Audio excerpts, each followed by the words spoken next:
Hrvati ne mogu da podnesu uspeh Srbije, svedoči činjenica da su pokušali da uklone iz naslova hrvatskog večernjeg lista predsednika Aleksandra Vučića i direktno poređenje Srbije sa Hrvatskom.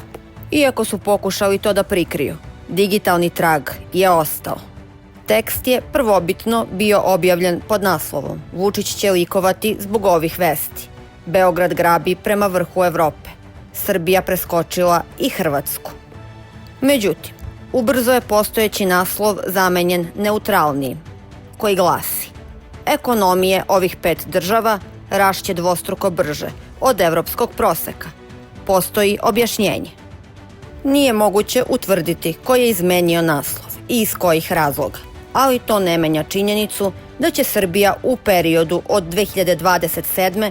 do 2031. godine rasti znatno brže od Hrvatske, Evropske unije i Eurozone, što pokazuju brojke Međunarodnog monetarnog fonda. Upravo se u hrvatskom večernjem listu navodi da će prosečni godišnji rast srpske privrede u tom razdoblju iznositi 3,52%, dok se u Hrvatskoj prognozira rast od 2,55%.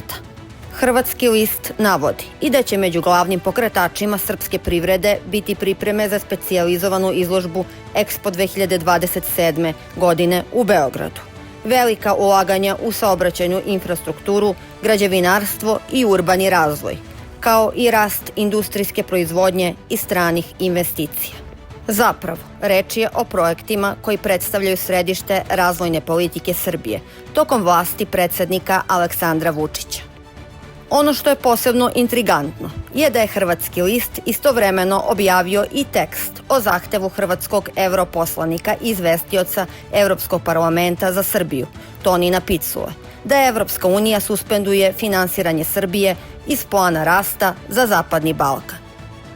Naime, Picula je situaciju u Srbiji nazvao veoma lošom i zatražio da Brisel upotrebi finansijska sredstva kao sredstvo pritiska na Beograd. Sa jedne strane objavljuju podatke koji beleže snažan razvoj Srbije, a sa druge strane preko Picule pokušavaju da srozaju ugled te iste Srbije. Ovo nam govori da se Hrvatska služi raznim metodama da ospori rezultate koje je Srbija ostvarila.